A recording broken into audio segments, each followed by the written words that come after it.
பேசாமல் ரெண்டு நெஞ்சும் பேசுதே, கண் பார்வை மெல்ல தூண்டில் வீசுதே.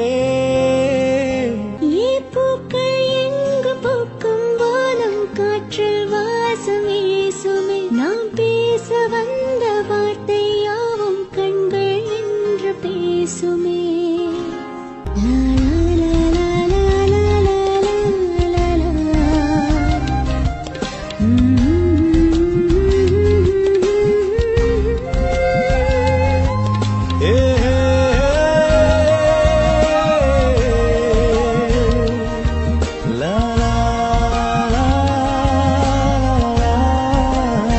காலம் வந்து மாயம் செய்து நெஞ்சை மாற்றிப்போ